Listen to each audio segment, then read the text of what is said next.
In the grim darkness of the far future, heroes are forged in war and legend. In a universe consumed by endless conflict, where entire planets burn and armies of billions clash in the name of false gods and distant emperors, true heroes emerge only through unimaginable trials. Among these, one name sends a chill down the spine of humanity's enemies and kindles hope in the hearts of its soldiers. Even the savage Orks, who consider humans little more than weak prey, utter this name with grudging respect. "Humies is all weak scum that deserve to get stomped, cept for One-Eye Yarrick. He knows how to fight," growled the infamous warlord Ghazghkull Thraka, acknowledging the one man who defied him time and again. This is the saga of Commissar Sebastian Yarrick, the old man of Armageddon, the hero who would not yield, told in the style of a grand and gritty documentary. Chapter 1.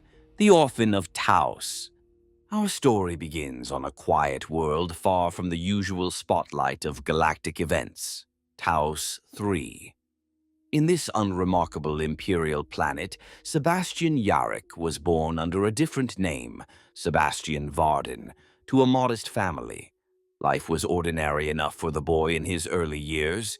He lived in a small settlement near New Cadon Hive, raised by his maternal grandfather, an aging Imperial Guard veteran named Yarrick. This grandfather was a tough, weather-beaten man who had seen his share of war, and he became the young boy's mentor and namesake. From him, little Sebastian learned the fundamentals of survival and combat. While other children played, Sebastian was taught how to set snares in the woods, how to move silently under cover, how to fire a lasgun and hold his nerve under threat. These were not typical childhood lessons, but on a frontier world at the edge of Ork space, they could mean the difference between life and death. Tragedy struck early and without mercy. When Sebastian was only 7 standard years old, Taos 3 fell under attack by a roving Ork warband. The greenskin raiders came crashing down from the sky in rusted landing craft, eager for slaughter and spoils. The peaceful settlements of Taos 3 were thrown into chaos and panic. Sebastian's parents were caught in the initial carnage and disappeared, presumed killed in the flurry of violence and fire that engulfed their town. Amid the smoke and screams, Sebastian's grandfather, that stern, iron-willed old sergeant, took up his weapon one more time to defend the people he loved. The veteran fought like a lion to buy time for civilians to escape, his roar of "For the Emperor" echoing as he gunned down several Orks. But against the sheer brutality of a full Ork assault, even his courage was not enough. Sebastian could only watch in horror as his grandfather was overwhelmed and cut down by the savage horde. With his dying breaths, the old man shouted for Sebastian to run. Thus, by the age of 7, Sebastian Varden became an orphan, alone in an Ork-infested wilderness. Many would have perished within days, but this child was made of sterner stuff. In the forests and mountains outside New Cadon, young Sebastian survived by wit and will. He evaded Ork patrols with cunning beyond his years, remembering every survival trick his grandfather had taught him. Each night was a test of courage as he found hiding spots in caves or up in blackened trees, listening to distant Ork howls. Each day was a struggle to find water and nourishment without revealing himself to the predators that now stalked the land. Fear was his constant companion, but he refused to let it paralyze him. In those desperate times, necessity became Sebastian's teacher. He fashioned crude snares from wire and sticks to catch small animals, or, on occasion, the runty Gretchen, grots, that skulked around the edges of Ork camps. At times, small Gretchen, the groveling goblin-like creatures that serve the Orks, crossed his path while scavenging through the ruins. Sebastian learned he could lay simple traps to catch these creatures or drive them off, sometimes even slaying them when necessary. One oft-repeated tale, holds that young Sebastian once rigged a crude pit trap by covering a spike-lined hole with fronds and dirt. A pair of unwary grots, sniffing around for scraps, stumbled into it and impaled themselves, much to the boy's grim satisfaction. On another occasion, he stalked a lone orc scout that had strayed from its mob, an almost suicidal endeavor for a child. But Sebastian patiently shadowed the brute until nightfall, then lured it into an abandoned shed rigged with a makeshift incendiary device. With a crash and a burst of flames, the alien was immolated while the boy slipped away under cover of darkness. Each small victory kept him alive a little longer. Each day surviving the impossible bolstered the fierce determination taking root inside his young heart. Weeks turned to months and months to years. Remarkably, Sebastian endured for 3 whole years in this feral existence. By the time Imperial relief forces finally arrived in orbit over Taos 3, responding to the distress calls belatedly, the world had been devastated by the Greenskins. Many settlements lay in ruin, and orcs still prowled the wilderness. During a sweep of the forests around New Kaiden, a patrol of Astra Militarum soldiers came upon a shocking sight. A ragged, feral child creeping through the underbrush, clutching a makeshift spear. He was scarred, barefoot, half-starved, yet his eyes glinted with defiance rather than fear. That child was Sebastian. When the soldiers cautiously approached and asked his name, the boy gave only the word Yarrick. In honor of his fallen grandfather, he had assumed the old man's surname as his own. It was the first hint of the unyielding spirit that would define him. Sebastian Yarrick had kept not just himself alive, but also the memory and legacy of the man who raised him. The patrol scooped up the young survivor and brought him to their field base. Word of the feral kid of Taos spread quickly among the troops. In a war-torn galaxy full of despair, the image of a lone boy who had outsmarted the orcs for years became an unlikely inspiration. Some of the hardened guardsmen quietly remarked that the Emperor must have been watching over the child for him to endure such trials. For his part, Sebastian spoke little of what he had seen, the loss of his family, the long nights of terror. But those experiences were etched into his soul. He harbored a deep hatred for the orcs, the monsters who had taken everything from him. Equally, he carried an unbreakable will to survive and fight, forged in the crucible of those lonely years. When evacuation ships ferried the survivors of Taos 3 away from their ravaged world, Sebastian Yarrick did not cry for what he left behind. There was little left to mourn, only ashes and ghosts. Instead, the 10-year-old orphan sat quietly in the troop ship's corner, clutching the tattered Imperial Aquila banner he had scavenged and kept with him as a token of hope. He set his jaw in a manner uncannily grim for a child, a look that decades later would become famous and feared.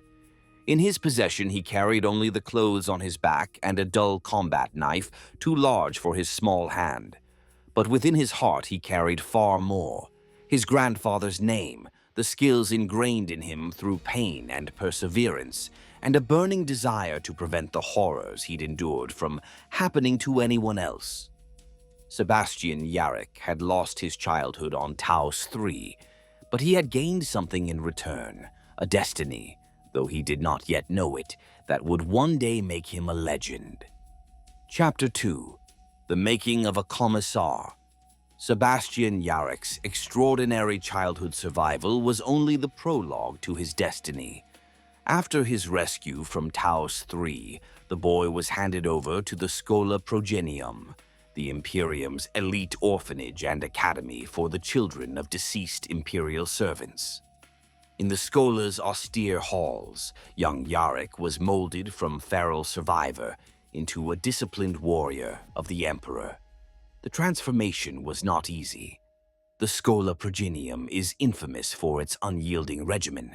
Pre-dawn prayers and hymnals, endless combat drills, rote memorization of imperial dogma, and perhaps an extra helping of punishment for any who fell short. For a boy who had spent years living wild and answering to no one but himself, this strict environment must have been quite an adjustment. Yet Yarrick adapted. The instructors who thought they'd break the wild child of Taos soon found he possessed an iron discipline all his own. He had already survived worse than any drill abbot's cane could inflict. Compared to evading orcs in the forest, scrubbing latrines and reciting the litany of duty was practically a vacation. It was here that Sebastian's fierce survival instinct was tempered by unshakable faith in the imperial creed. By dawn, he marched and chanted the prescribed prayers to the God Emperor, and in the evenings he absorbed lessons of history and duty. For a youth who had faced total isolation and terror, the idea of belonging to something greater, an empire of mankind protected by the Emperor's light, resonated deeply. He came to believe that his survival on Taos III had not been mere chance, but the Emperor's will forging him for a higher purpose. At the Schola, Yarrick also found his first real friendships and rivalries since losing his family. One fellow student, a boy named Dominic Seroff, became a close comrade in arms. The two were notorious in their dormitory, whether for exceptional performance or for the occasional rule-bending escapade depends on which former instructor one asks. Perhaps both are true. What's certain is that by the time they came of age, Yarrick and Seroff had absorbed the Schola's teachings wholeheartedly, even if a spark of youthful mischief remained in them. They learned to fire lace guns with deadly accuracy, to lead platoon-level tactics exercises, and to recite passages of the Imperial Creed with chest-swelling conviction. These orphans were being groomed for leadership, possibly as future officers or commissars, and their education was mercilessly thorough. Originally, Sebastian's career path led him to join the ranks of the Militarum Tempestus, the elite stormtrooper corps, as is common for top graduates of the Schola. For a time, Cadet Yarrick donned the carapace armor and hellgun of a Tempestus scion, honing his skills in small unit tactics and rapid assault missions. But fate and his superiors had a different plan for him. His sharp intellect, unbreakable loyalty, and knack for motivating others marked him out as ideal Commissar material.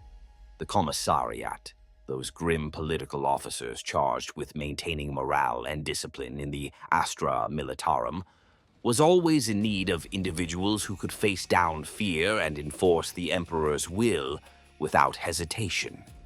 Yarrick fit the bill perfectly. It helped that he already had a glare that could make a hulking cadet twice his size back down, a talent no doubt honed from facing far more terrifying foes in his youth. Thus, Sebastian Yarrick transitioned from stormtrooper to commissar in training, alongside his friend Seroff, who made the same choice. Under the mentorship of a veteran Lord Commissar named Simeon Rasp, Yarrick began his early career in the field.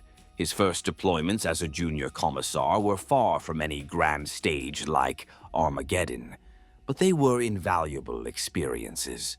One of Yarrick's initial assignments with Rasp brought him to the planet Mistral, where they were attached to the 77th Mortesian Infantry Regiment. There, the young commissar got a crash course in the grim reality of internal threats to the Imperium. The mission on Mistral was to investigate and stamp out a suspected heretical uprising brewing in the Hive City underbelly.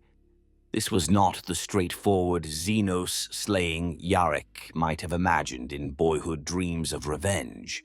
Instead, he was faced with seditious whispers in shadowed alleys, frightened and sometimes hostile civilians, and the insidious spread of a chaos cult that had wormed its way into the populace. We lack granular details of that operation. Much of it remains classified or lost to time, but it's known that Yarrick and his comrades rooted out the heretics on Mistral through a mix of perseverance and harsh justice. It likely fell to Yarrick, as the junior commissar, to carry out the Emperor's judgment on some of the traitors personally. In one grim instance, a local militia captain, found to be an informant for the cult, was dragged in chains before Commissar Rasp and his protégés. Rasp offered the duty to Yarrick to test the young officer's resolve. Sebastian stepped forward without hesitation, drew his bolt pistol, and executed the traitor on the spot. He neither trembled nor raised his voice. The deed was done with cold finality. If executing turncoats weighed on his soul, he did not show it. He had long ago learned to harden his heart when duty demanded. The very next day, the militia under Yarrick's supervision fought with newfound fervor, their loyalty steeled by the clear message that betrayal would be met with merciless punishment. What the Mistral campaign surely taught Yarrick was that the enemies of mankind come in many forms, and that a commissar must be prepared to face the enemy within as unflinchingly as the enemy without. By the end of that posting, Simeon Rasp's report on Cadet Commissar Yarrick undoubtedly painted a picture of a steadfast, unyielding young officer who did not balk when confronted with darkness. From those early trials, Sebastian Yarrick's reputation as a reliable and formidable commissar only grew. Over the ensuing decades, he served in over a dozen war zones across the Imperium.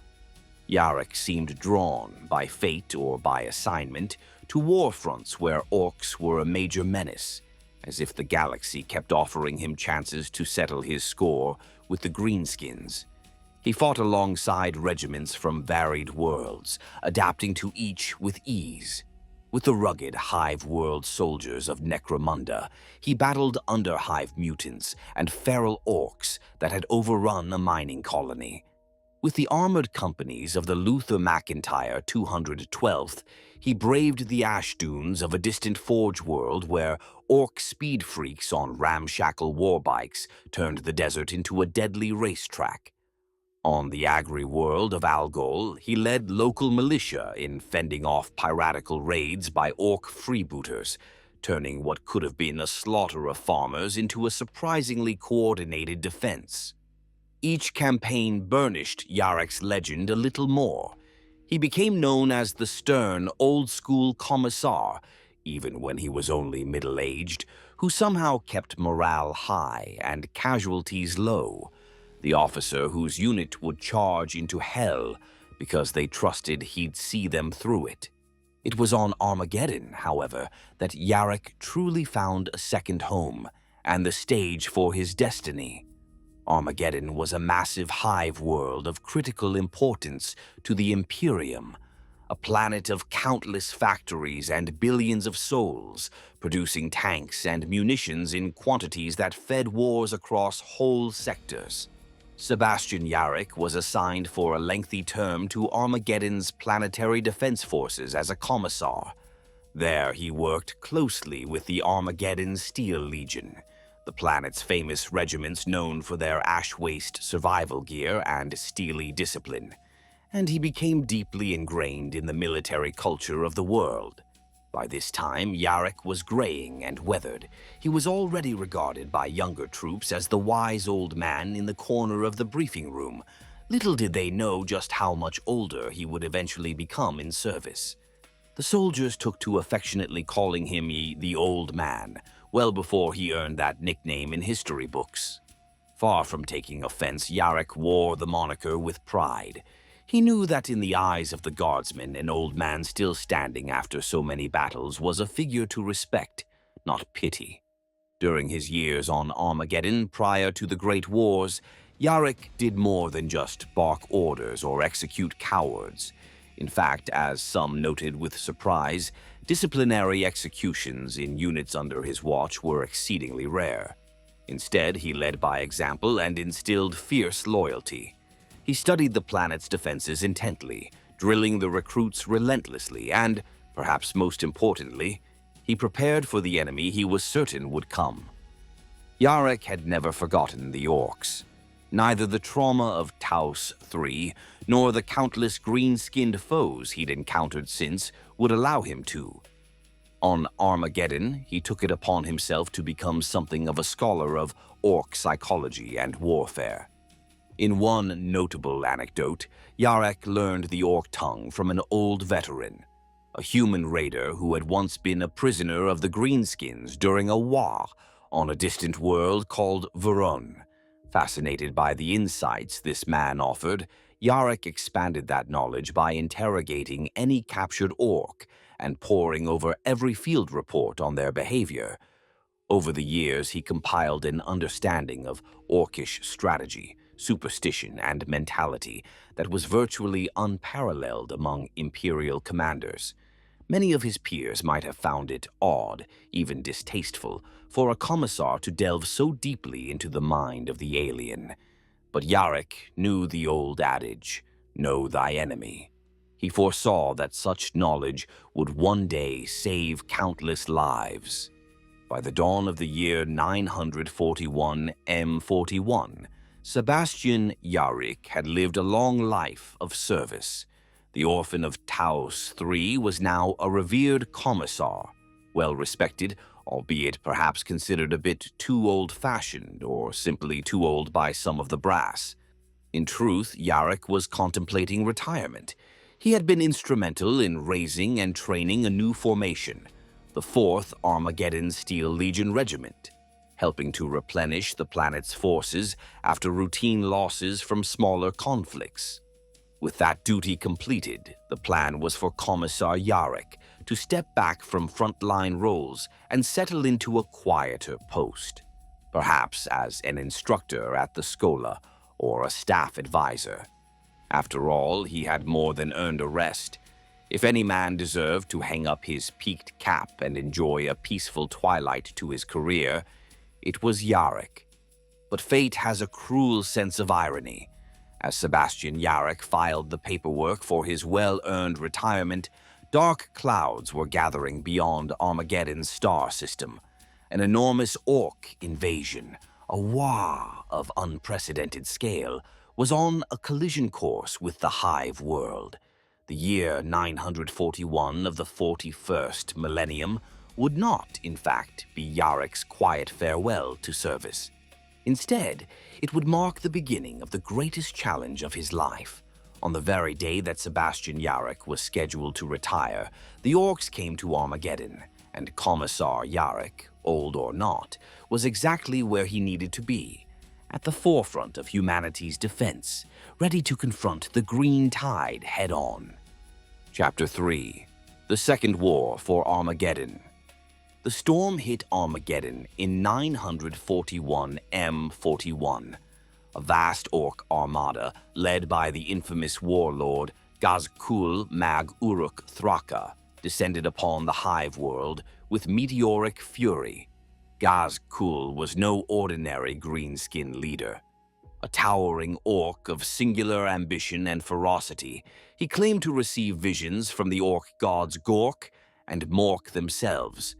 It was said he had survived a mortal head wound in his youth, only to rise from the mad Doc's surgery slab more cunning and dangerous than before. He had forged disparate Orc clans into a unified horde under his iron rule. In short, he was a monster unlike any the Imperium had faced in recent times, a Xenos warlord with both brute strength and strategic acumen. As alarms blared across Armageddon's hemisphere and astropaths screamed warnings of the incoming fleet, Sebastian Yarrick found himself thrust into the heart of a planet-wide crisis. In theory, the planet's defense was the responsibility of its overlord, Planetary Governor Hermann von Straub, and the massed regiments of the Steel Legion. In practice, Governor von Straub proved woefully unequal to the task. He was, to put it mildly, an arrogant fool. Though he had been warned by various omens and advisors that an invasion was coming, the Imperial Tarot itself reportedly showed doom for Armageddon, and a statue of the Emperor in Hive Hell's Reach even wept blood as a sign. Von Straub dismissed all warnings. When Orc ships were detected translating into the system, he boasted that his forces could handle any Xenos incursion alone. He would not beg for outside help or show weakness. Commissar Yarrick knew better. He had studied the early reports of the Orc fleet and he recognized a cunning intelligence behind the invasion patterns, something disturbingly different from the typical mindless orc charge. Ghazghkull was a more cunning and tenacious warlord than most, and that made him exceptionally dangerous. Yarrick urged the governor to call immediately for reinforcement from off-world imperial armies and Adeptus Astartes. Von Straub flatly refused to swallow his pride. Seeing the writing on the wall, Yarrick took matters into his own hands. He ordered the planet's astropaths to send a distress signal to Segmentum Command and any nearby Space Marine chapters pleading for aid. This act of initiative, or insubordination in von Straub's eyes, nearly cost Yarrick dearly. Governor von Straub, enraged that a mere Commissar had usurped his authority and incited panic, accused Yarrick of treasonous alarmism. In a move of petty spite, von Straub relieved Yarrick of his advisory duties at the primary command post and banished really, him to a relatively isolated corner of the war zone, Hades Hive, far to the south of Armageddon Prime's central hive cluster. It was a transparent attempt to sideline the old Commissar, to punish him by sending him to a quiet backwater far from where the governor assumed the real fight would be.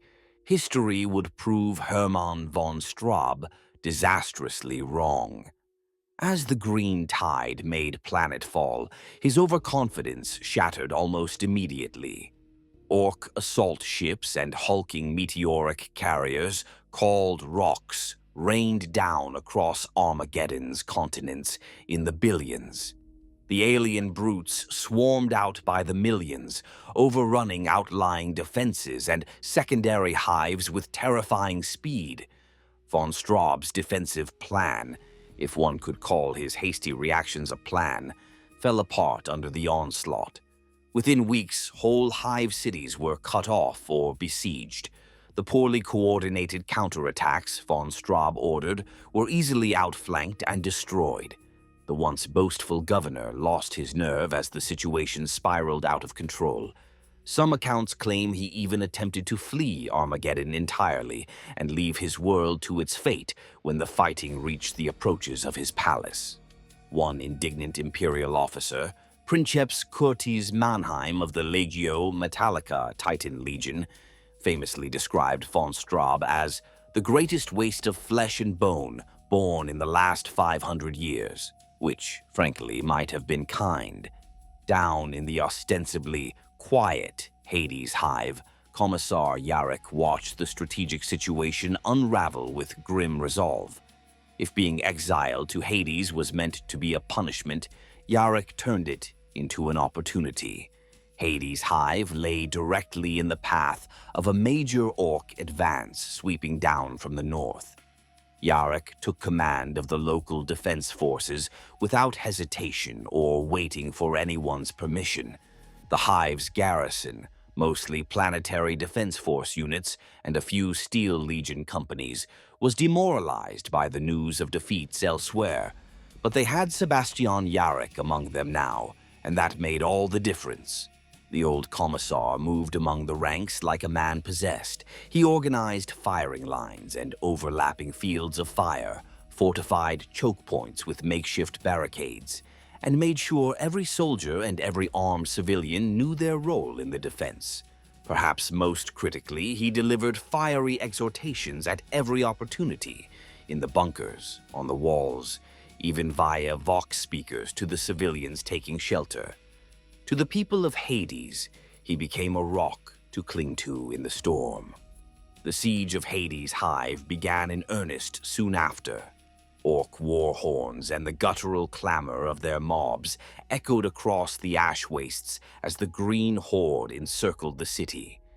The initial clashes were brutal. Orc artillery, crudely effective Lobux cannons, pounded Hades' outer walls day and night, while waves of bellowing orc boys attempted to storm the gates and breach through fallen sections of wall. Under normal circumstances, such relentless brutality might have broken the spirit of any human army. But at Hades' hive, Commissar Yarrick's will proved infectious. He stood atop the ramparts in his long black coat and peaked cap, entirely unafraid of enemy snipers or stray shrapnel, as if daring the Orks to try and kill him. When an Ork assault managed to punch through an outer gate, Yarrick was often the first to arrive at the crisis point. Chainblade in hand, bolt pistol blasting, he would hurl himself into the thick of the fray, rallying the defenders in bloody countercharges that drove the aliens back time and again. He didn't need to execute anyone for cowardice. Not a single one of his troops at Hades' hive faltered or fled in those early weeks. Seeing their Commissar fight on the front lines, shedding the same blood and facing the same danger as the lowest guardsmen, inspired them to superhuman acts of bravery. Fear was replaced by something new, a zealous resolve to make the greenskins pay for every inch of ground. Infuriated by the stubborn resistance at Hades, Warlord Ghazghkull decided to make the hive a personal priority. He dispatched one of his most imposing Nob leaders, the war boss, Ghazghkull, with orders to crush the defenders and bring him Yarrick's head. Ghazghkull was a giant even by Ork standards, a towering muscular brute clad in rusted iron armor plates and wielding a massive powered claw that crackled with lethal energy. This monster led a fresh assault, breaching Hades' hive's outer defenses by sheer brute force. Amid the collapsing barricades and the panicked retreat of some PDF units, Commissar Yarrick did the unthinkable. He strode out to confront Ghazghkull in single combat. It was a duel of completely uneven proportions. A grizzled human well past his youth, armed only with a chainsword and a bolt pistol, versus an alien giant pumped full of muscle, rage, and technological enhancements. Some of Yarrick's own soldiers gasped in dismay, thinking their leader had finally lost his mind or was committing an honorable suicide. But Yarrick had no death wish. He understood the power of morale and symbolism.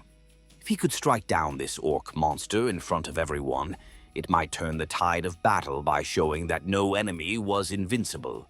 The two combatants clashed amid the rubble of Hades' outer gate.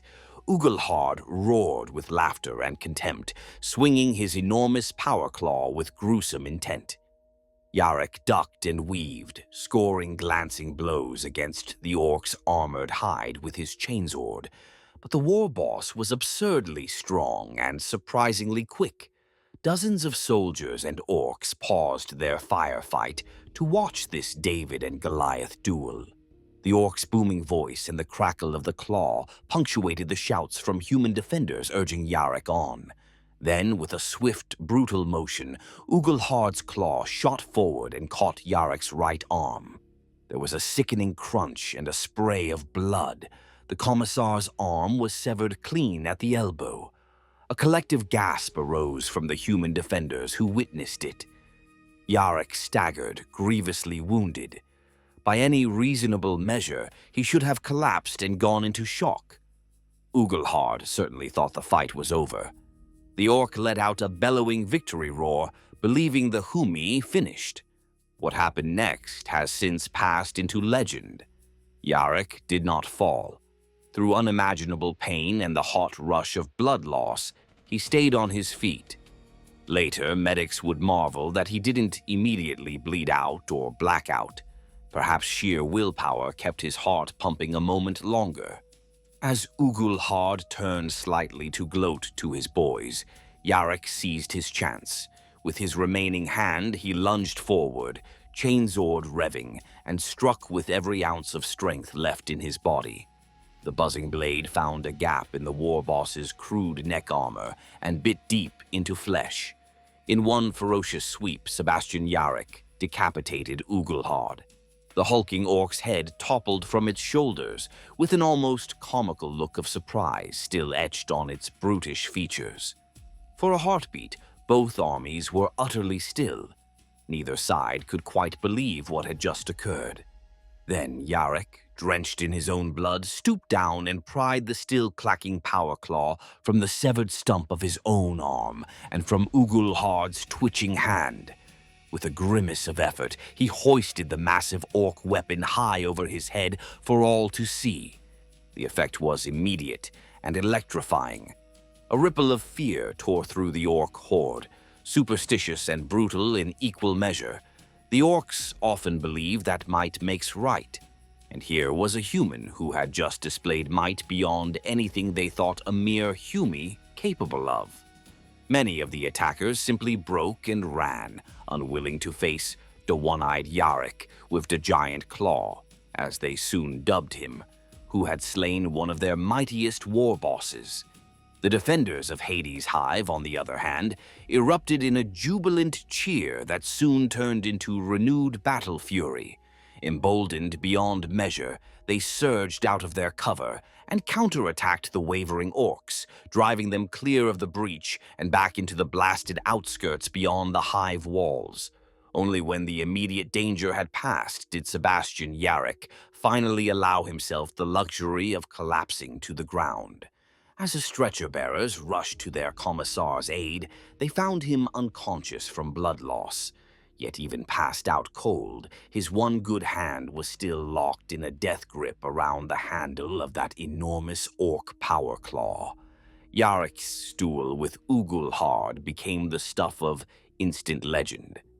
Over the following days and weeks, as the siege pressed on, the story spread among friend and foe alike.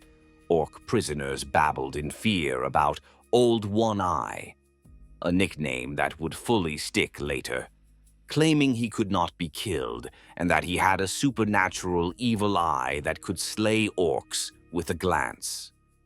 Imperial propagandists eagerly encouraged such tales to undermine the enemy's morale. For the defenders of Armageddon, Yarrick's victory was a beacon of hope. If one man could achieve the impossible, perhaps the Imperium could still win this war. Meanwhile, Yarrick himself regained consciousness after emergency field surgery stabilized him. True to character, within days, missing arm bandaged and pain coursing through his veins, he was back on the battlements overseeing defenses. He refused a rear-line medical evacuation, insisting that his place was with his men at Hades' hive until the bitter end. For 6 long months, Hades' hive held out under Yarrick's leadership. The siege became a nightmare of attrition. Those 6 months of nightmare were marked by unending artillery barrages day and night, dwindling food and water rations for soldiers and civilians alike, and streets choked with rubble and smoke. But even as disease and exhaustion set in among the population, Yarrick's presence galvanized the defenders to keep fighting. Regimental priests circulated through bunkers, reading aloud tales of the Commissar's exploits to inspire the weary. Wounded soldiers, upon hearing that Yarrick still lived and fought on, despite missing an arm and bearing countless wounds, often pushed themselves back up to the firing steps, refusing to surrender an inch. Survivors would later recount how, in moments of despair, a black-coated figure might appear at their trench or half-block door. Yarrick himself walking the line. Sometimes he said nothing more than a nod or a single stern sentence of encouragement, but it was enough to rekindle their will to fight. In effect, Yarrick became the living embodiment of Armageddon's defiance, a beacon of hope trudging through the ashes and blood to personally lift his comrades' spirits. The time Yarrick bought at Hades' hive, tying up a vast portion of the orc wach, and even distracting Ghazghkull himself, made all the difference, allowing precious time for reinforcements to arrive. Eventually, the inevitable happened. Hades' hive's defenders were at the breaking point. Despite all their heroics, ammunition was running low, the hive itself was pockmarked with breaches, and casualties were grievous. In the final cataclysmic assault, Ghazghkull Thraka himself entered the fray at Hades. The orc warlord, a towering beast encased in mega armor and bristling with weapons, led from the front, just as Yarrick had foreseen he might. What had begun as an invasion of a planet now became a personal duel of wills between two indomitable leaders. Yarrick versus Ghazghkull, the Old Man versus the Orc Warlord, each inspiring their forces by sheer presence. During this furious confrontation, Yarrick realized that a last stand to hold Hades to the death would only result in the pointless extermination of his remaining troops. The Commissar made a cold, strategic decision. He ordered an evacuation. In a series of daring, near-suicidal shuttle runs under heavy enemy fire, Yarrick arranged for as many of Hades' survivors, civilians and military alike, to escape the encirclement as possible.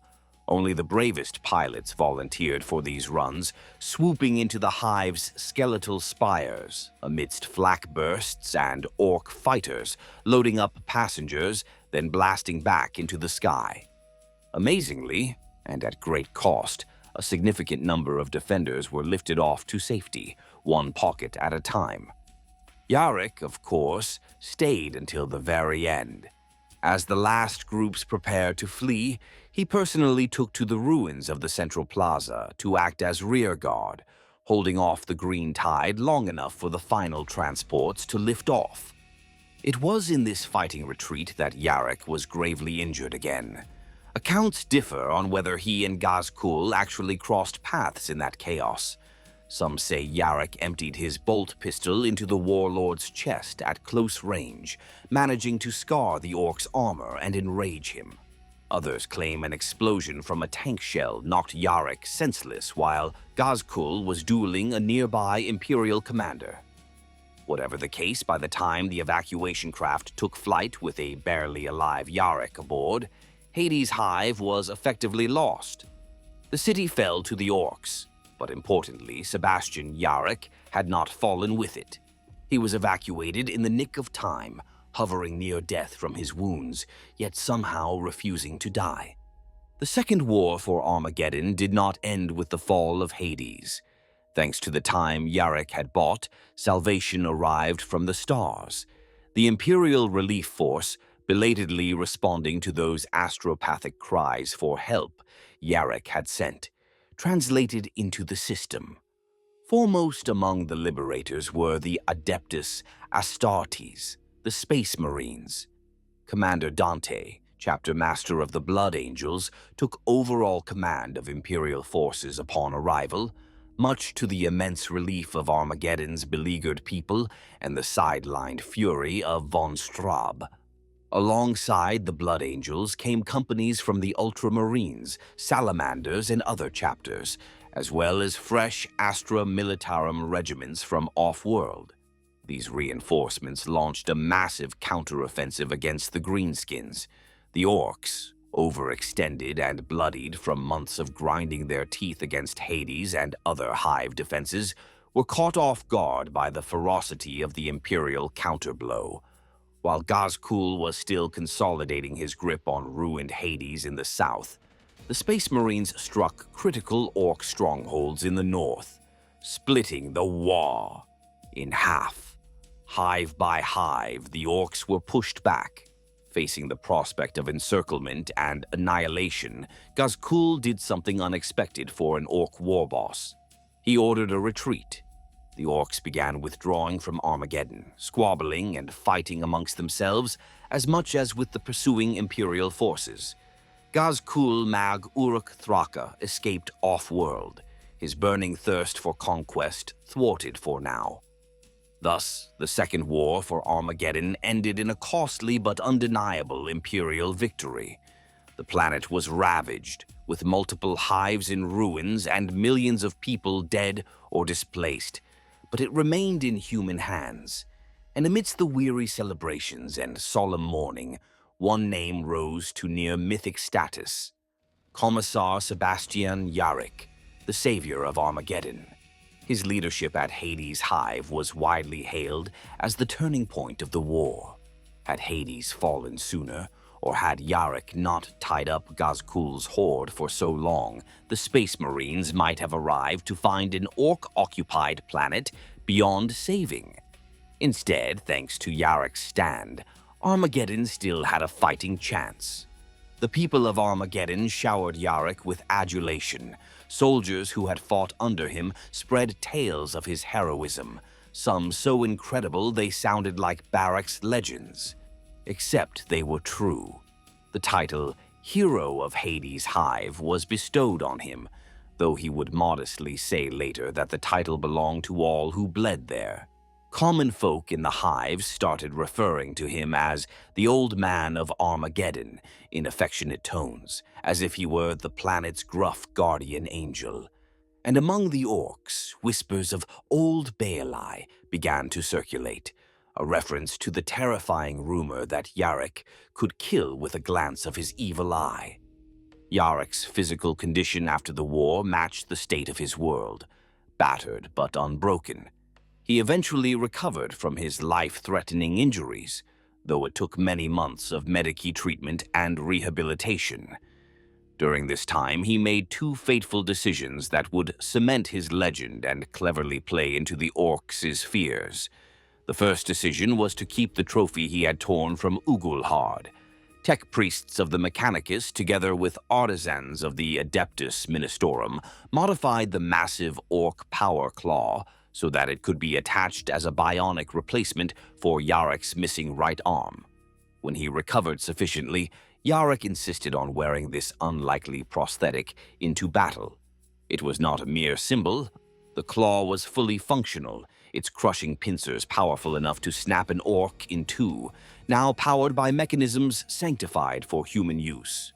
To those who questioned the propriety of an Imperial hero wielding an alien's weapon, Yarrick responded that nothing could be more fitting. He had taken the very claw that tried to kill him and turned it into a tool to kill the enemies of man. The second decision involved Yarrick's left eye, which he had indeed lost at some point during the vicious fighting, likely to a piece of shrapnel or an orc blade during the final evacuation.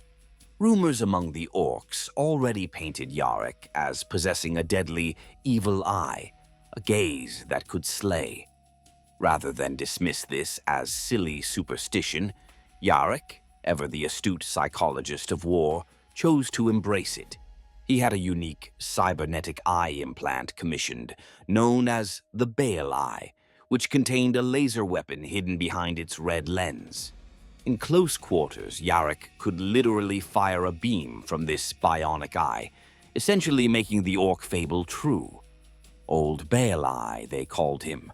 And now, any orc who caught a glimpse of the red glare beneath his greatcoat's brim might think twice. Yarrick had turned himself into the embodiment of orc nightmares. In the wake of Armageddon's salvation, Sebastian Yarrick was a hero beyond compare. The highest honors were bestowed upon him by the Imperial commanders.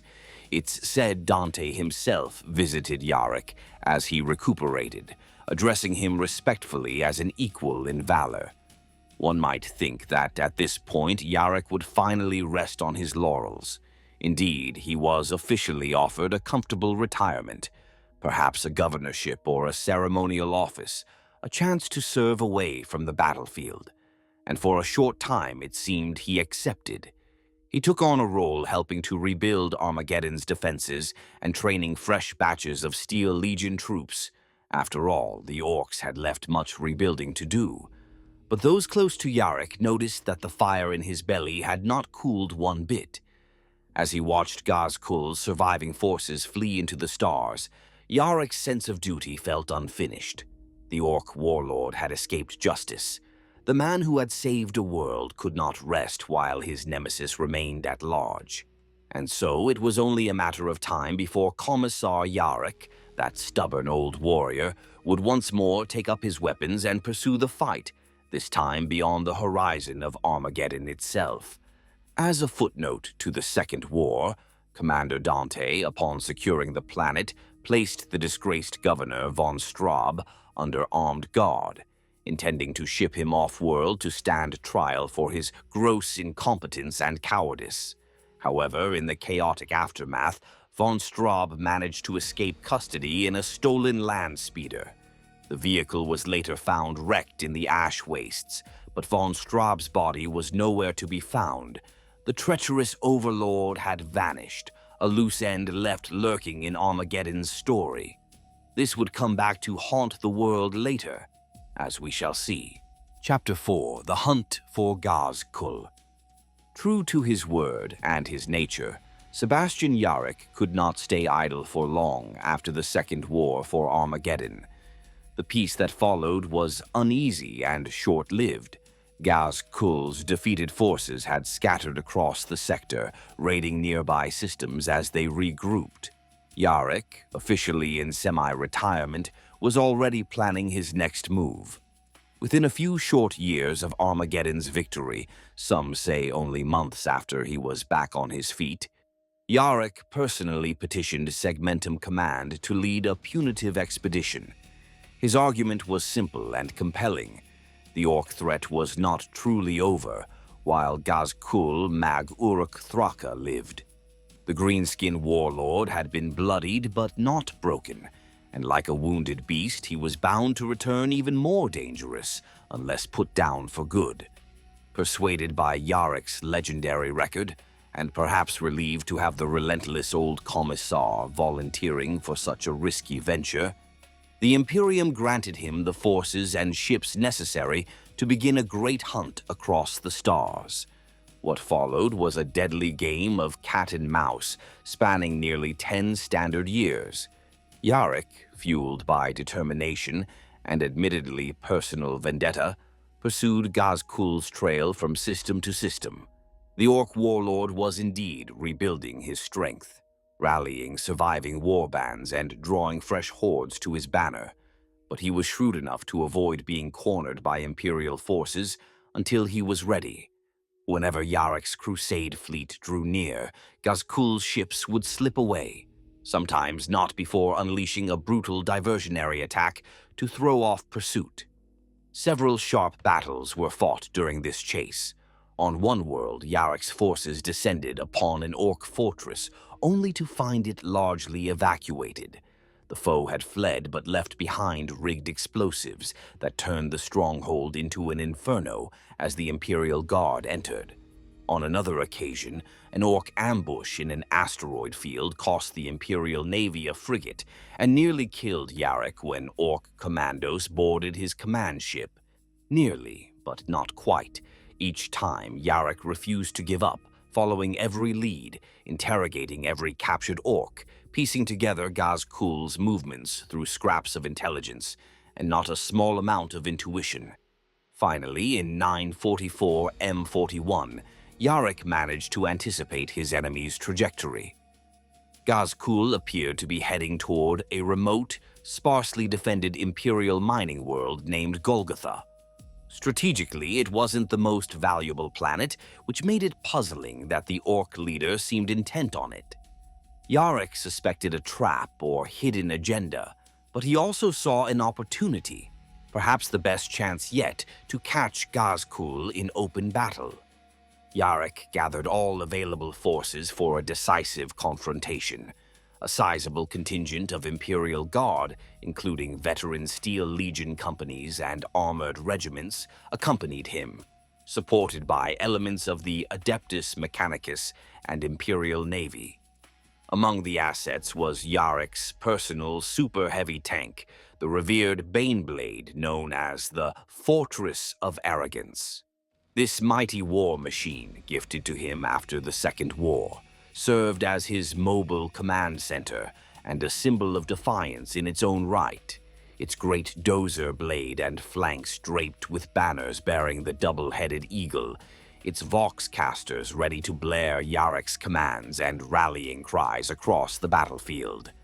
With these forces, Yarrick translated to the Golgotha system, determined to end things once and for all. At first, the Battle of Golgotha seemed to favor the Imperium. Yarrick's armies deployed to the planet's surface and engaged Ghazghkull's Ork horde in a ferocious clash across the planet's barren deserts and rocky mesas. The Orks were as numerous and savage as ever, but the Imperial Guard fought with disciplined fury, inspired by the legend in their midst.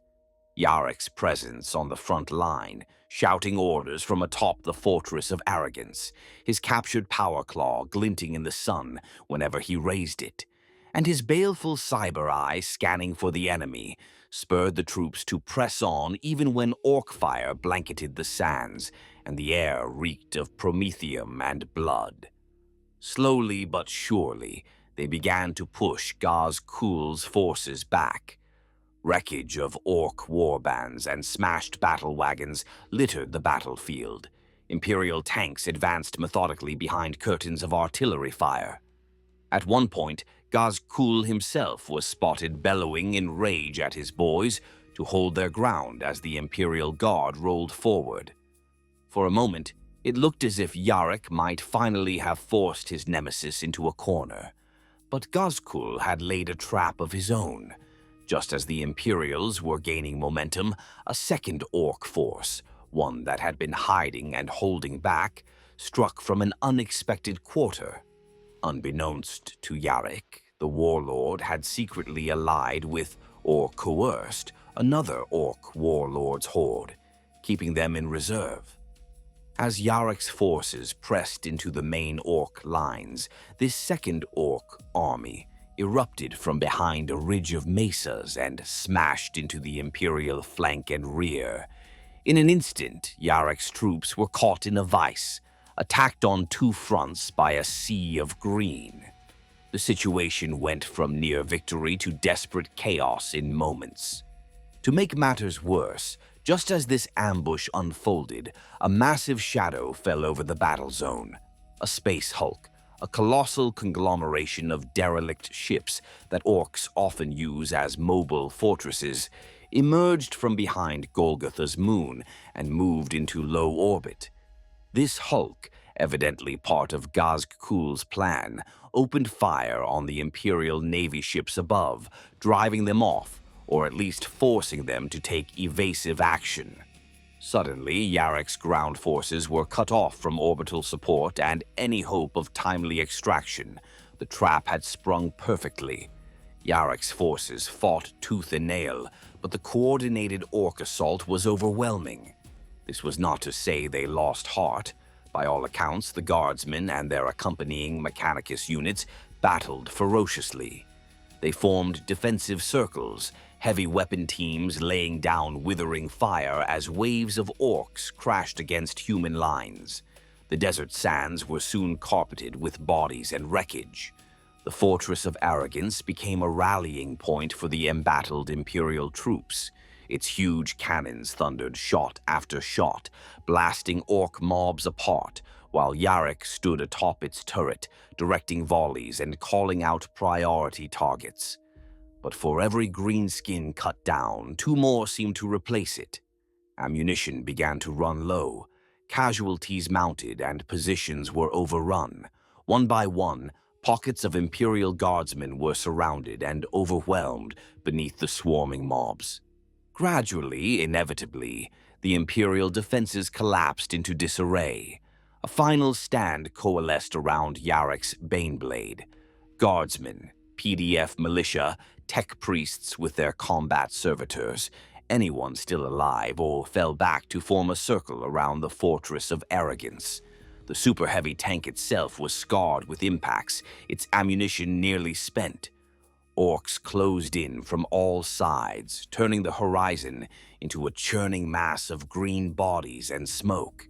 Yarrick continued to bark encouragement and fire his bolt pistol from the tank's cupola, but even his unyielding will could not alter the facts. The Imperials were outnumbered, outflanked, and had no way out. In the end, with his forces nearly annihilated, Yarrick himself was finally struck down. Orcs swarmed the Fortress of Arrogance, clambering onto its hull even as its treads ground dozens to paste. A lucky orc shell, or perhaps an explosive charge set by a daring orc commander, breached the tank's rear engine. The ancient machine shuddered to a halt. In the fighting that followed, Yarrick was pulled from the wreckage by a tide of orc knobs and literally beaten into submission. He had the horrific distinction of being one of the few Imperials to be taken alive in that massacre. Ghazghkull had given strict orders that Yarrick was not to be accidentally killed. Every other human on Golgotha was slain to the last. The desert sands that day were said to have turned to mud from all the blood.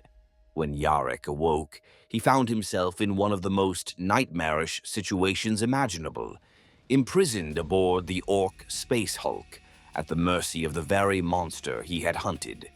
The Orks, out of a mix of caution and cruelty, had taken no chances with their prized captive.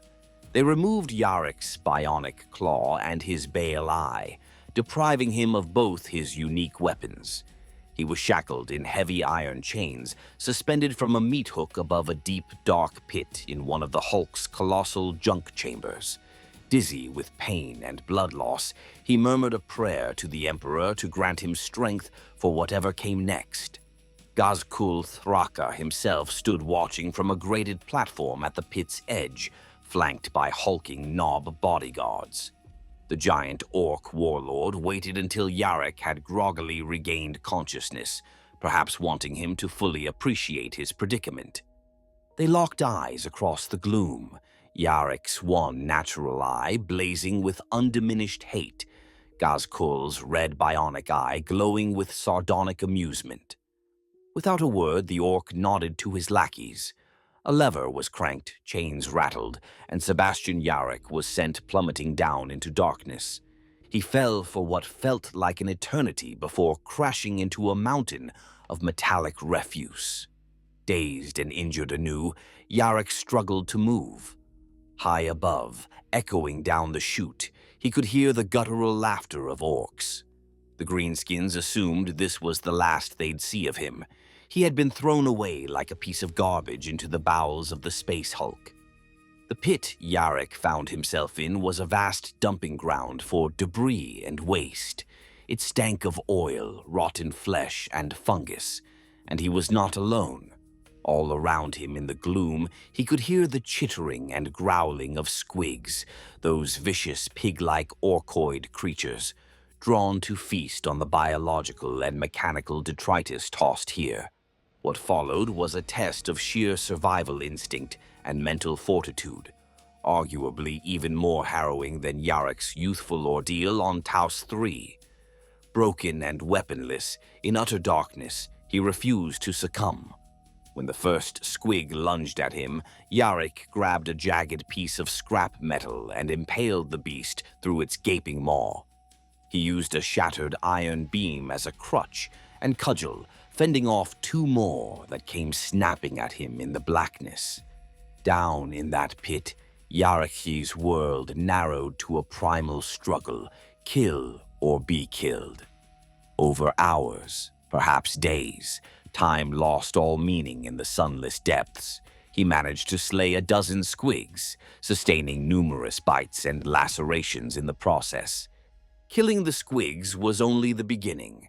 Yarrick was still trapped in an abyss, with sheer metal walls towering above and no obvious exit. But he was nothing if not resourceful. Surveying the mountainous heap of junk, he began to formulate an escape plan. The larger squigs he had killed had sharp, bony quills protruding from their backs. By the dim, bioluminescent glow of fungus patches, Yarrick began wrenching these quills out and hammering them into the wall's crevices as improvised climbing spikes. He tied together frayed cables and struts to fashion a rough ladder of sorts. Inch by inch, bloody, exhausted but unbowed, Sebastian Yarrick climbed out of what should have been his grave. It took him countless attempts, during which he occasionally had to kick away other scavenging creatures trying to nip at him. But eventually, staggering and half-dead, Yarrick hauled himself up through a corroded maintenance hatch and back into the corridors of the space hulk. A lesser man might have sought a place to hide and wait for death or rescue after such an ordeal. But Yarrick's mind was already turning to how he could strike back. As he limped through the dimly lit, sprawling guts of the hulk, he did what he had done in the slave pits of Taos. He observed and planned. Miraculously, he found that his captors hadn't bothered to relocate his bionic arm and eye very far. Perhaps out of orcish laziness or arrogance, they had tossed his prosthetics in a scrap pile not far from the pit's edge. Yarrick retrieved his Bale Eye and actually reinserted it into his empty socket. A gruesome and painful self-surgery, but he managed to lock the connectors in place. He also rigged a harness to carry the heavy power claw on his back. He couldn't attach it alone, but he wasn't about to leave it behind. Armed only with a few makeshift blades and the small built-in laser of his Bale Eye, he pressed on. Before long, Orc guards spotted him. They were astonished to see the human prisoner alive at all, let alone crawling out of the depths. Following Ghazghkull's earlier orders, they did not kill Yarrick on sight.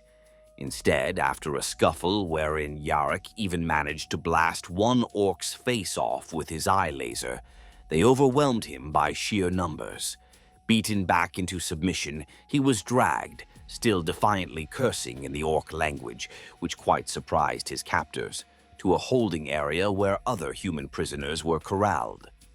Ghazghkull, it seemed, had decided to make Yarrick suffer rather than granting him a quick death, and being thrown into hard labor with other captives was to be the next chapter of torment. Thus Yarrick became one slave among hundreds on Ghazghkull's space hulk. These were the unlucky survivors from various worlds and void ships the Orcs had attacked, men and women now forced to perform back-breaking labor, maintaining the Orcs' ramshackle machinery, carrying ammo, or cleaning the decks like medieval galley slaves. Conditions were hellish, food was scarce and usually foul. The Orcs amused themselves with random executions to keep the slaves cowed, and hope seemed non-existent. Yet where most would see only despair, Yarrick saw opportunity. Quietly, he moved among the work crews, speaking to the other prisoners in low, firm tones. He organized clandestine meetings in the darkness of cargo holds and whispered strategy during the din of labor details. Many of the prisoners were broken in spirit, but the presence of a living legend among them, for many recognized Yarrick, or at least heard whispers of who he was, reawakened their will to resist. He was careful, avoiding the notice of the Orc overseers, and gradually fanned sparks of rebellion into a flame. The prisoners were dispersed in various sections of the enormous space hulk, but they had one advantage. The Orcs were chaotic jailers. Human work gangs were often shuffled around haphazardly, which allowed the slaves to surreptitiously map large portions of the ship. Over time, Yarrick's makeshift resistance identified a few key targets: an ammunition dump where a sabotage could cripple the hulk, a hangar bay where a shuttle might be stolen, and a gargantuan idol chamber that seemed to be the Orc bridge, where they believed Ghazghkull would often reside. Yarrick's personal inclination was to mount an assault on this bridge, to go for Ghazghkull's throat in a glorious attempt at vengeance. But cooler heads among the prisoners urged that escaping to warn the Imperium was a more vital goal. Yarrick reluctantly agreed that someone had to survive to carry word of what had happened. The slaves' uprising began with carefully planned diversions. One day or night, it was hard to tell time in the perpetual gloom, a crew of indentured engineers rigged a portion of the hulk's main ammunition store to blow. At the same time, elsewhere, another group caused a coolant leak in the plasma reactor.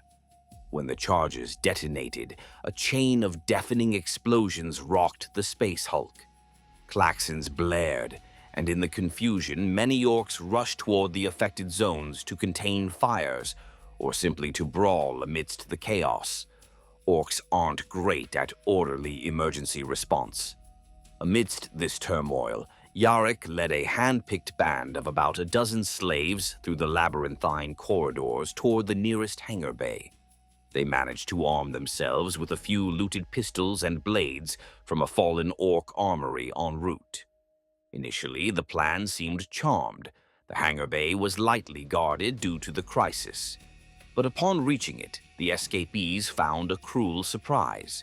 The only shuttlecraft present was in pieces, scattered across the deck, as scrap under modification by Ork mechaniacs. It was nowhere near spaceworthy. Yarrick ground his teeth. Fate was testing him yet again. Their chance at escape was slipping away. As alarms changed tone, indicating the Orks had realized humans were on the loose, Yarrick made a snap decision. They couldn't escape, so they would strike at Ghazghkull after all. Yarrick divided the group. Some volunteers, including an experienced shuttle pilot, would cause another distraction here in the hangar. They rigged the half-disassembled shuttle's fuel cells to overload and basically turned the vessel into a massive bomb. The rest, led by Yarrick, would use the ensuing chaos to make for the Hulk's command bridge, the suspected temple-like space. Just then, squads of Orks began converging on the hangar. The volunteer team shouted for Yarrick to go. With a heavy heart, Yarrick gave them a firm salute, recognizing they were about to sacrifice their lives for the mission. And then he and the remaining few dashed into maintenance tunnels, heading toward the central spine of the Hulk. Moments later, a titanic explosion shook the entire vessel as the sabotage shuttle went up in flames, taking a chunk of the hangar and plenty of Orks with it. The diversion worked. The pursuing Orks hesitated, many rushing to see what the huge boom was, buying Yarrick's team precious minutes. Yarrick and a handful of escapees navigated by memory and instinct toward the large dome chamber they believed was the Ork bridge. Along the way, each human fighter in Yarrick's party in turn performed acts of heroism and self-sacrifice to stall their hunters. One man barricaded a bulkhead door and held off Orks with a stolen shooter, allowing the rest to crawl through an air duct. He was torn apart, but he did not cry out. A Navy rating, who had been among the prisoners, deliberately led a flanking group of Orks down a wrong passage and into a dead end, trading her life to misdirect them. A tech priest on the team overloaded his cybernetic power pack to create a blinding electro flare, giving Yarrick cover to sprint the last few meters to the bridge entrance as alarms whooped and Ork boots thundered behind. At last, Yarrick burst onto the Space Hulk's bridge, an immense hall filled with crude holographic projectors and dominated by a throne fashioned from scrap and bones. Several startled Ork mechs operating the controls turned in surprise. Expecting Ghazghkull himself, Yarrick found only these lesser Orks manning the stations.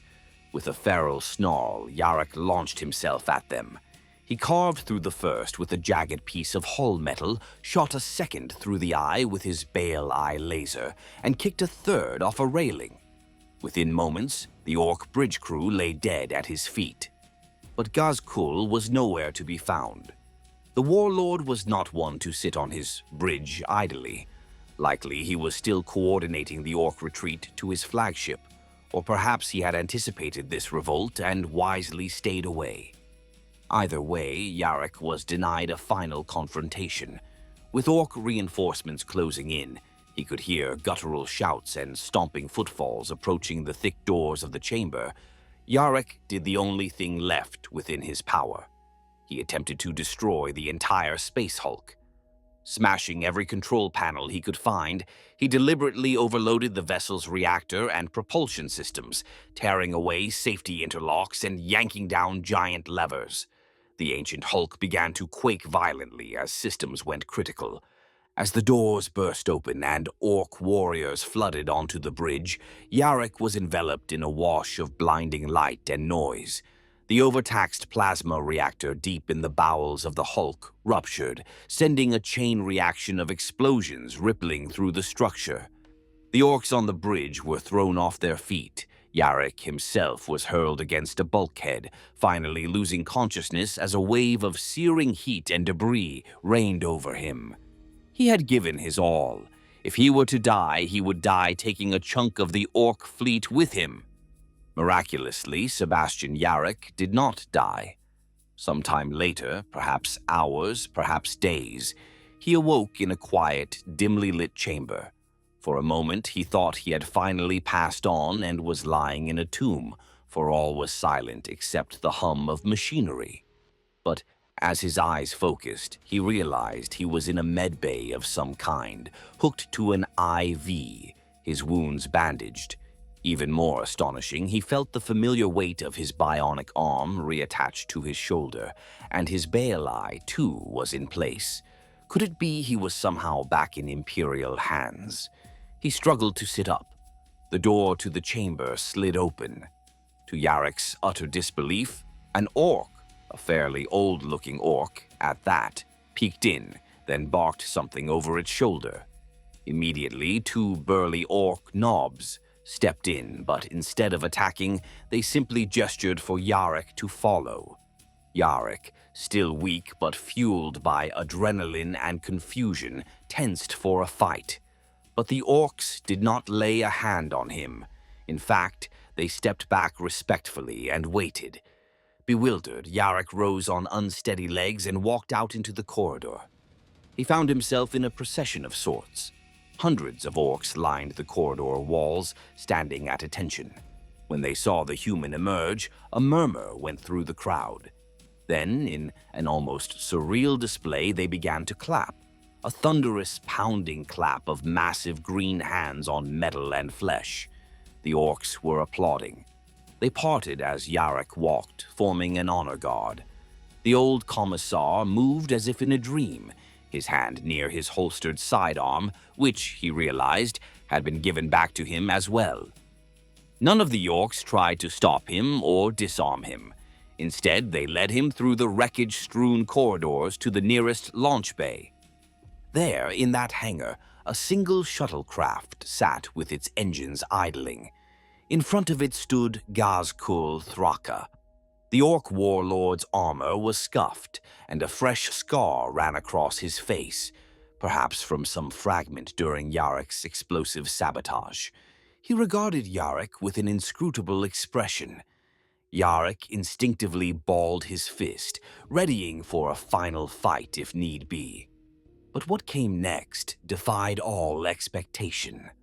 Ghazghkull stepped aside from the shuttle's entrance, leaving it open, and gave a rumbling chuckle. "Good enemies is hard to find," the orc said, almost in a conversational tone, rolling his massive neck. He then jabbed a clawed finger at the shuttle. "Go to Armageddon," he growled. "Make ready for the greatest fight." Yarrick realized with astonishment that Ghazghkull was letting him go. The orc was sparing his life, not out of mercy, but out of a twisted sense of sportsmanship. Ghazghkull wanted Yarrick free and well, so that when, not if, he returned to Armageddon for another war, Yarrick would be there to meet him on the battlefield. The mighty orc had found in Yarrick a nemesis he considered worthy, and he would not rob himself of the future pleasure of that contest. One can only imagine the mix of emotions raging within Yarrick at that moment. He despised this alien monster, yet here it was granting him a lifeline, purely for the promise of fighting him again. Perhaps a part of Yarrick, the part that understood orc psychology so well, realized that this was in fact the highest compliment Ghazghkull could pay him. In any case, Sebastian Yarrick, seeing no better option and true to his duty to return and warn the Imperium, inclined his head in a curt nod. He did not say thank you. Both he and Ghazghkull knew there was no gratitude here, only a mutual acknowledgement of fate. Yarrick boarded the shuttle. The small craft departed the orc hulk without incident, carrying Yarrick away from Golgotha. Some time later, Imperial Navy vessels, which had been combing the region after receiving fragmentary astropathic distress signals, detected and intercepted the lone shuttle drifting in space.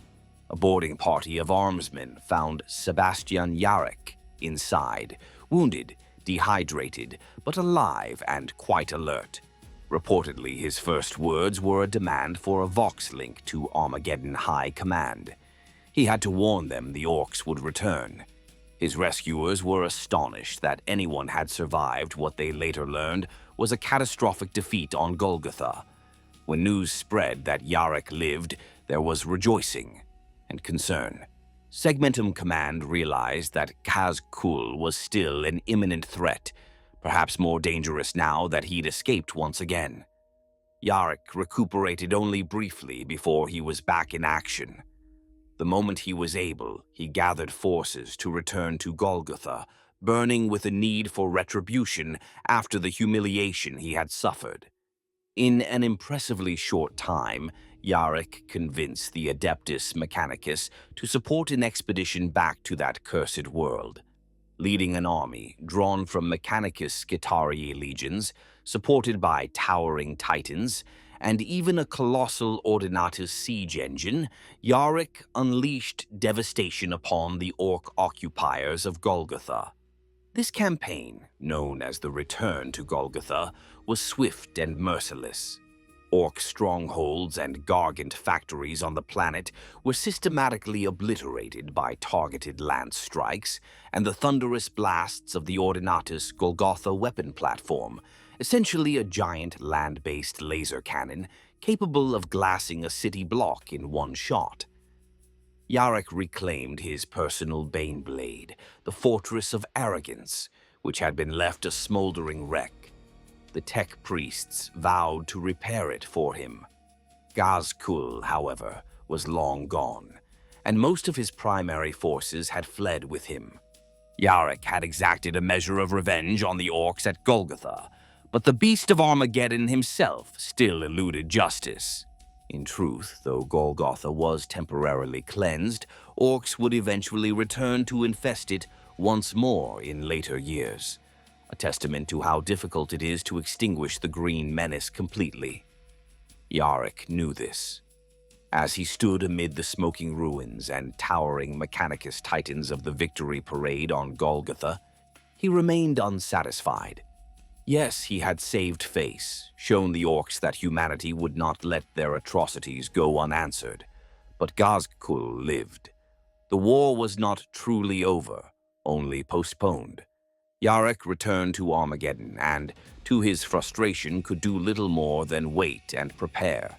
The High Lords and Segmentum Command had him travel to other trouble spots over the next decades. He wasn't idle, serving as a senior Commissar instructor here, an advisor there, but always with one eye turned toward the void, watching for any sign of his old foe. Ghazghkull, for his part, respected Yarrick as much as his Orky mindset allowed. It's said that even years later, if an Ork under Thraka's command bragged about how easily they'd crush Humis, the warlord would snarl, "Oi, you ain't fought Yarrick yet," shutting them up. A crude but telling mark of respect. The Ork warlord was far from done with Armageddon. He wandered the stars, gathering an even larger and more fanatical "Wah!", becoming a prophet to the Ork race, with a rallying cry that he would lead them to the greatest fight ever. And so the stage was set for Destiny's next movement, one that would erupt 50 years after the Second Cataclysm, in a conflagration known as the Third War for Armageddon. Chapter 5. The Third War for Armageddon. 50 Terran years to the day after the end of the Second War, the ominous prophecy of Ghazghkull's return came true. It was 998 N41, and once again Armageddon stood in the path of an almighty Ork. Wah. This time, however, the Imperium was not caught entirely by surprise. Thanks in no small part to Sebastian Yarrick's warnings and constant vigilance, the Hive world had spent decades rebuilding and fortifying itself. Still, nothing could truly make the prospect of another planet-wide invasion comfortable. As reports poured in of an approaching Ork fleet, even larger than the previous one, the people of Armageddon felt dread gnaw at their hearts. But they also drew strength from a familiar symbol. Sebastian Yarrick, now a living legend, had returned to stand with them once more. Though by now well over a century old, sustained by juvenile treatments and sheer stubborn will, and burdened with the scars of a lifetime, Yarrick remained far from frail. In fact, he arrived on Armageddon about 2 weeks before the Orks did, answering the call to lead the world's defense. His mere presence rallied the planet's defenders. In a special session of the High Command, it was decided, overwhelmingly, one might say inevitably, that Yarrick should be given supreme command of all Imperial Guard forces on Armageddon. Who better to face the coming storm than the man who had weathered it before? Yarrick accepted the responsibility without hesitation. Some of the planet's new commanders were awestruck. A few had been mere children or not even born during the last war, raised on tales of Yarrick's heroism. Here he was in the flesh, graying hair, craggy face, one eye glinting with unnatural red light, but very much alive and as sharp as ever. One of Yarrick's first moves was to retrieve and recommission his beloved Baneblade, the Fortress of Arrogance. After being salvaged from the wastelands of Golgotha and painstakingly repaired by Mechanicus artisans, the super-heavy tank was shipped back to Armageddon at Yarrick's request. Once more, it would serve as the old man's mobile command post and a rolling icon of Imperial resolve. As the skies darkened with the silhouettes of Ork ships and hurtling rocks, Yarrick stood atop the fortress's turret, surveying the horizon of his embattled world with a steely gaze. Those who saw him at that moment said it was as if time had not touched him. He was the same unflinching warrior of legend, his greatcoat whipping in the ash-choked wind, his bionic eye glowing, and his banner bearing the Armageddon crest and motto, "Steel and Doom," flying high above. Ghazghkull's opening gambit in the Third War was as brutal as it was cunning, an extermination-level orbital bombardment of Hades' hive. The warlord remembered well how Hades had defied him last time, and he intended to wipe it off the map. Ork kill rocks rained from the sky, and lance-like energy beams from Ork cruisers speared down, turning the ruins of Hades into an inferno. But Yarrick had predicted such a spiteful move. Far from concentrating forces to defend the already ruined city out of sentimentality, he had quietly ensured Hades' hive was completely evacuated and abandoned. When the Orks obliterated it from orbit, they killed nothing but dust and shadows. The message from Ghazghkull was clear. He was throwing down the gauntlet to his old adversary, literally scorning Yarrick's previous victory. But Yarrick's own message was equally clear. He would not be baited by ego or attachment to old battlegrounds. Armageddon's defense would be guided by cold logic this time. After that fiery prelude, the Ork fleet commenced its planetfall in earnest.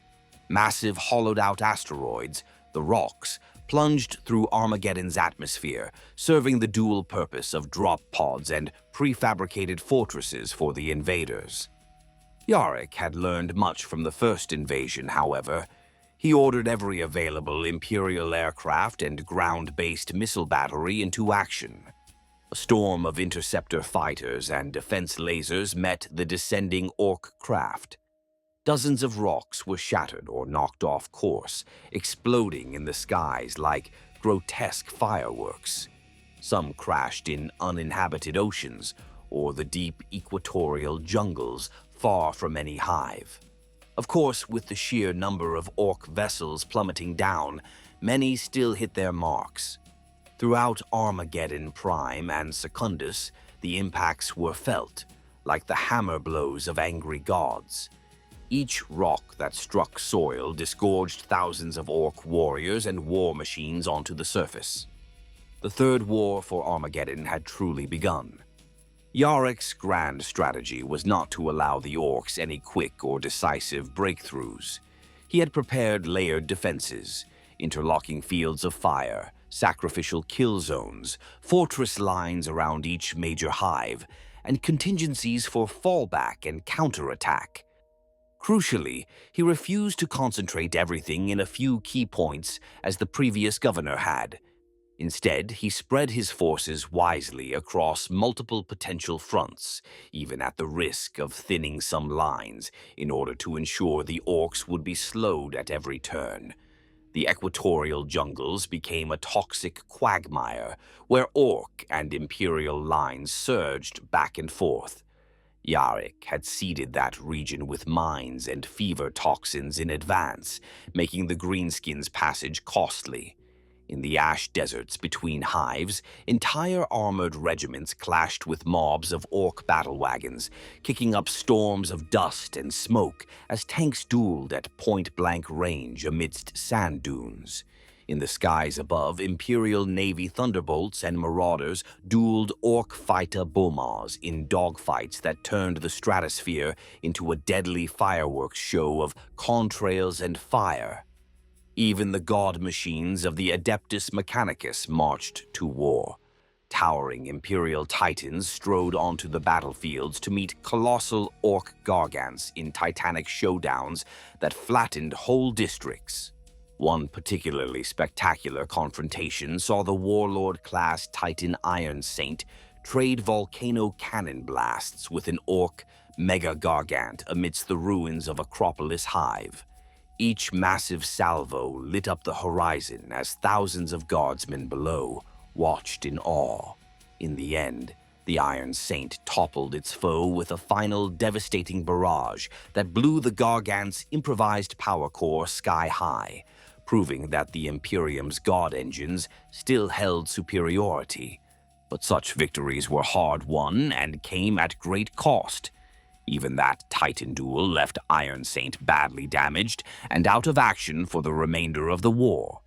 In the densely populated industrial regions around hive cities like Hell's Reach, Acheron, and Tartarus, sieges and street fights raged incessantly. Space Marine chapters fought valiantly at many flashpoints. The Black Templars, for instance, led by High Marshal Helbrecht, held Hive Hellsreach against innumerable assaults, while the Salamanders chapter battled Orks in the fire-blackened jungles of Armageddon's Secundus. Yarrick coordinated closely with these mighty allies, respecting their autonomy, but ensuring they fit into the overall strategy. It's a testament to his authority and reputation that even Space Marine commanders, demigods of war who typically answer only to their own, listened to Yarrick's strategic counsel and in some cases deferred to his plans for the defense of their assigned sectors. However, not all threats during the Third War were external. In a startling twist, the long-missing former Governor Hermann von Straub resurfaced from hiding and showed his true colors. Traitorous ones. Ever the Snake, he had apparently allied himself with Ghazghkull's invaders in a bid to reclaim power and settle scores.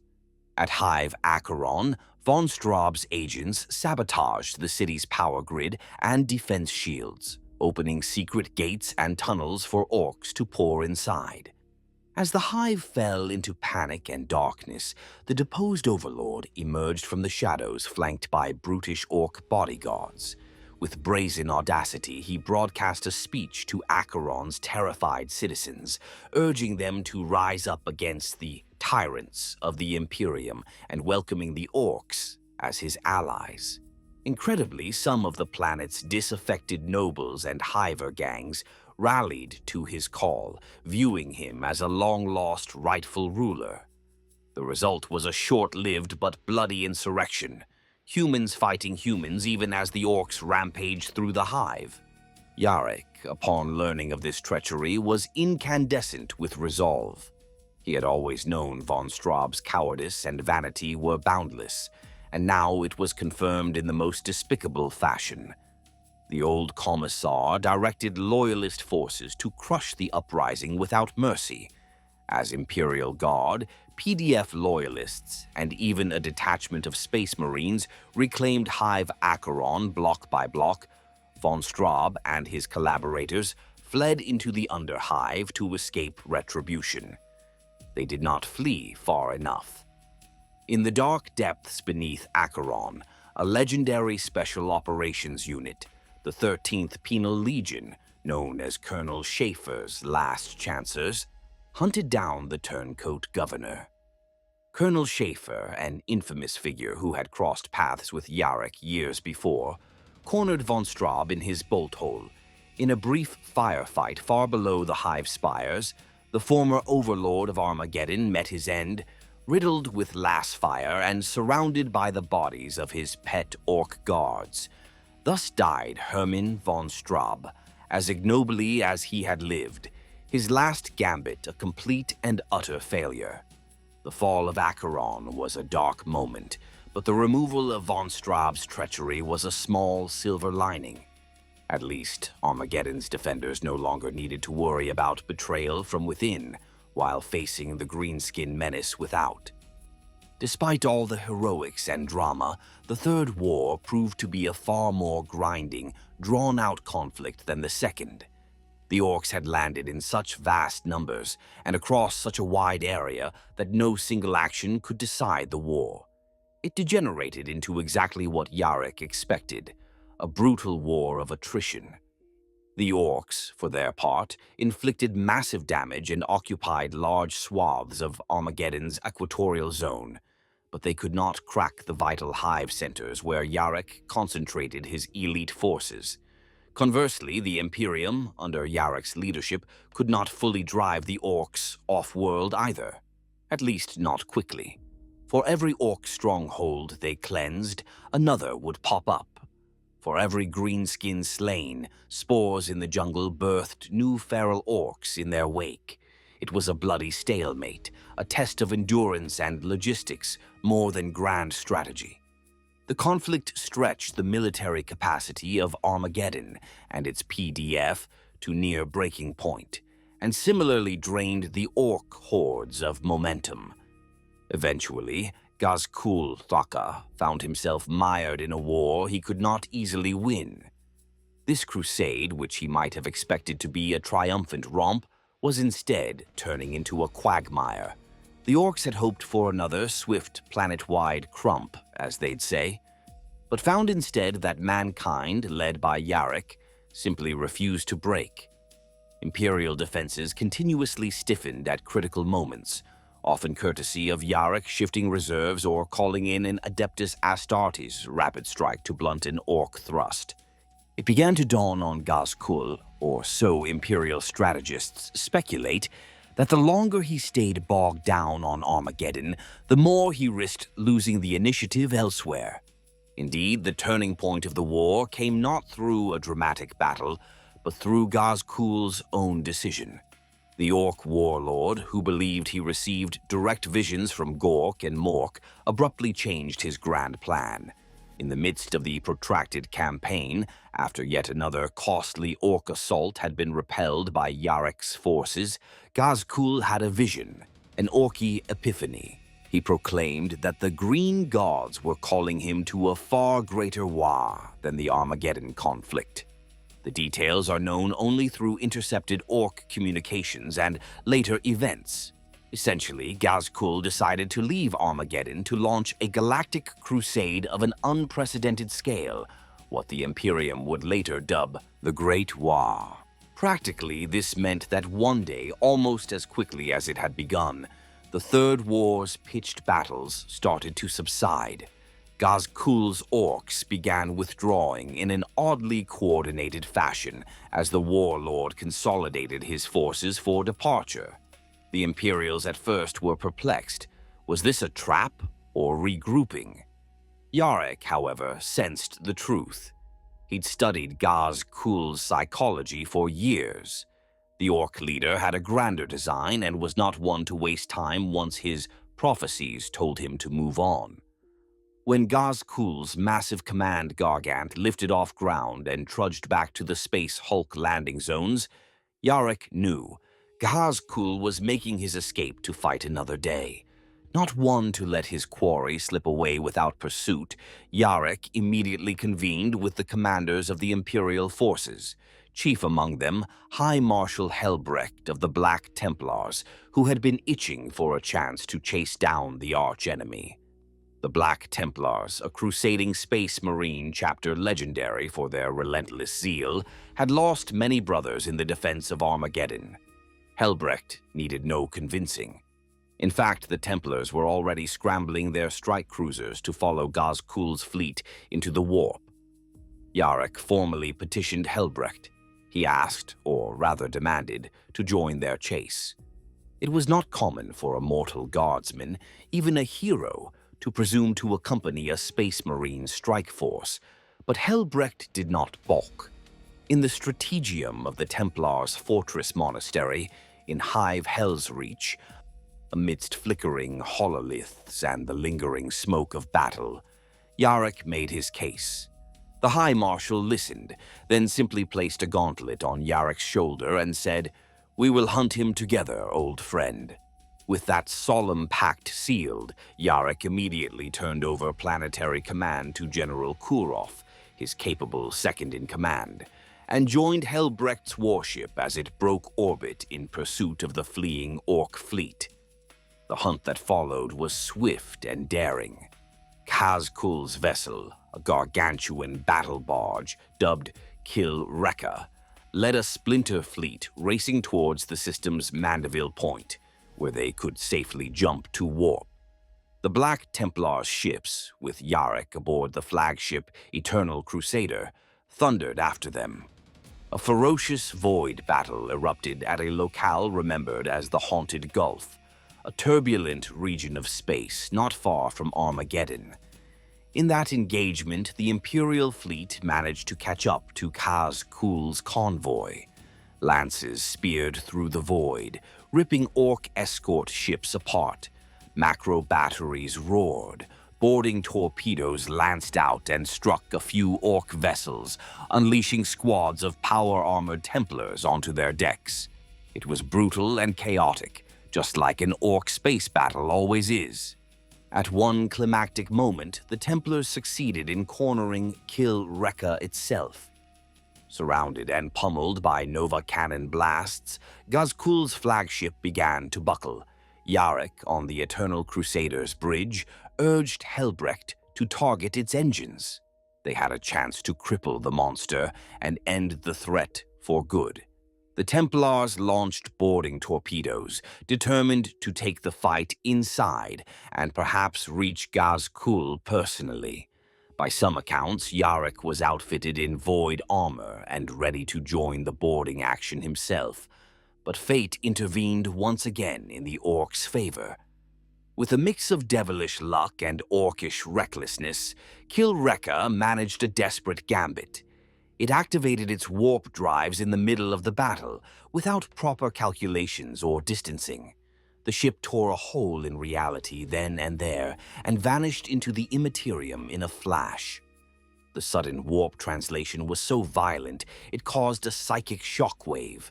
Minor Geller field fluctuations racked the surrounding Imperial ships.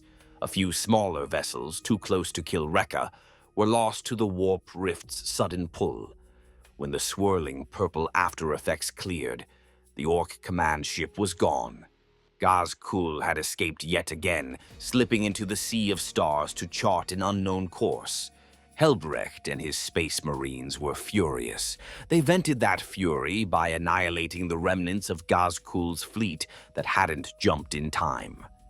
Yarrick stood on the observation deck of the Eternal Crusader, his hands clasped behind his back, watching the last Ork cruiser break apart under concentrated lance fire. Those near him said his shoulders sagged ever so slightly. He had come within a hair's breadth of finally cornering the beast of Armageddon, only for the beast to vanish like smoke. When he realized Ghazghkull had slipped away, Yarrick closed his remaining eye and lowered his head, perhaps offering a silent prayer or curse. He knew what this escape meant. Ghazghkull would unleash hell elsewhere in the galaxy, and Yarrick would likely not get another chance at him for a long time, if ever. Yarrick eventually returned with the Black Templars to Armageddon. The Third War for Armageddon, formerly over by the Imperium's reckoning, didn't end with a triumphant victory parade. Instead, it simmered down into an uneasy armistice. Many Orks were still infesting the planet in scattered pockets, especially in the equatorial jungles. Without their warlord to coordinate them, these greenskins devolved into feral warbands, but they remained a deadly nuisance. Armageddon essentially became a divided world. The major hives and industrial areas were back in Imperial hands, but vast swaths of the wilderness remained Ork-held, where a perpetual guerrilla war continued.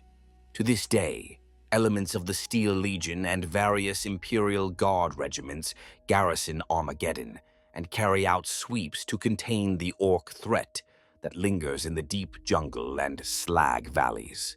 So while the Third War was technically an Imperial success, Armageddon did not fall, and the Ork invasion was thwarted, it left the world in a permanent state of militarized vigilance and low-level conflict.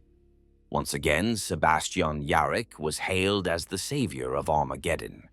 The fact that the planet still stood at all after facing Ghazghkull's wrath twice was largely credited to the Old Man. Statues went up in many hive squares depicting Yarrick with his claw raised defiantly or standing atop piles of orc skulls. A popular piece of graffiti scrawled across Hive Tempestora's inner walls read, "Yarrick lives, Armageddon never falls." Even some of the famously aloof Space Marines paid respect. It's rumored that the Salamander's chapter master personally gifted Yarrick a master-crafted chainsword after the war, calling him an inspiration to all the sons of Vulcan. Yarrick accepted such honors with humility, but one suspects he took little joy in them. His mind was likely heavy with unfinished business. The Ork warlord he had chased across the stars was still at large, now more dangerous than ever as he roamed on his great wow across the segmentum. Nevertheless, Yarrick had done his duty once more. Armageddon was safe, or safe enough, and the greatest Ork invasion of the age had been blunted. If the Second War had made Yarrick a legend, the Third made him practically mythic. Among the common soldiers of the Imperial Guard across the galaxy, his name became a talisman. Yarrick's courage was an expression guardsmen used when mustering bravery, and in the sparse taverns on Armageddon's surviving hives, veterans would reminisce that when things were darkest, they looked to the horizon half expecting to see that Baneblade with the Old Man atop it coming to turn the tide. Chapter 6. Legacy of the Old Man. The story of Sebastian Yarrick, as with so many heroes of the Imperium, does not conclude with a neat final battle witnessed by all. Instead, it fades into the fog of war and the realm of legend. In the aftermath of the Third War for Armageddon, Yarrick remained active for some time, advising, strategizing, and ever watching for any sign of his green-skinned nemesis. The galaxy, however, had entered a new and tumultuous era. The opening of the Great Rift tore the Imperium in half.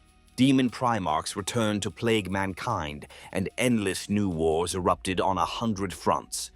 Amidst this cosmic chaos, it appears that Sebastian Yarrick fought his last.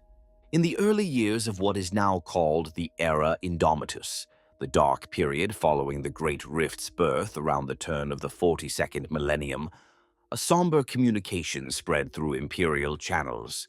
The Officio Prefectus, the headquarters of the Commissariat, circulated a formal report that Sebastian Yarrick had been killed in action. The announcement was terse, offering no details of the manner of his demise. It simply stated that the hero of Armageddon had gone to the Emperor's side in glory. News like this is not issued lightly, and it sent shockwaves through the Imperial Guard. On distant Holy Terra itself, the great bell of lost souls tolled a solemn peal, a sound that echoes through the halls of the Imperial Palace only when one of humanity's greatest champions falls. It was a rare honor, and those who heard it in the Plaza of Heroism knew that somewhere one of the Imperium's giants had passed. Yet, true to the pattern of Yarrick's life, even his death was shrouded in mystery and debate. With no official explanation given, speculation ran rampant at every level of society. In guard barracks and officers' messes alike, soldiers and commanders swapped theories in hushed tones when political officers were nearby. How could Yarrick have died, and who or what could have been mighty enough to kill him? Some swore that Yarrick must have finally faced Ghazghkull Thraka one last time. Perhaps the aged Commissar tracked down the Orc warlord during the latter's great war, rampage, and, in an unseen duel on some Emperor-forsaken battlefield, dealt a mortal blow to his nemesis even as he himself was struck down.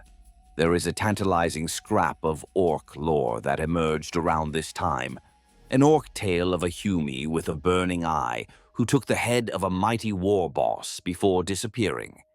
It's fragmentary and likely apocryphal, but it has led many to wonder.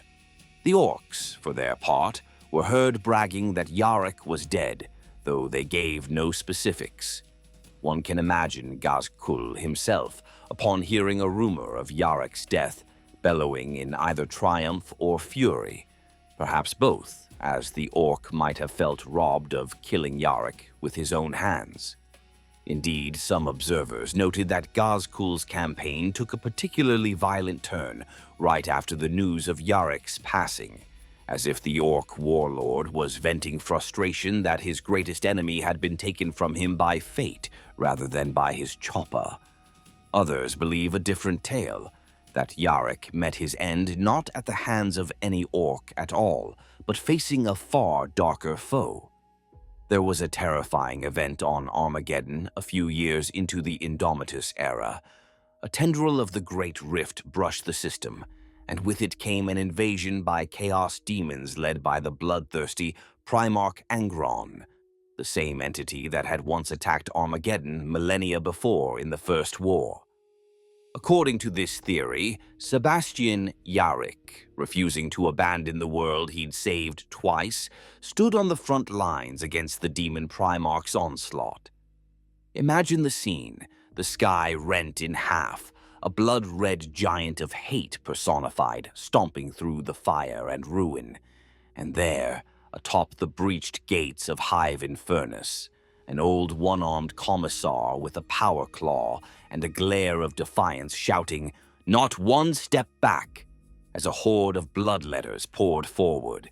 It is a romantic, chilling vision. Yarrick potentially buying time for civilians to evacuate as Angron himself closed in, and going out in a blaze of glory against a foe no mortal could realistically withstand. No official Imperial record confirms Yarrick's presence at that battle, though many records from that chaotic time are incomplete.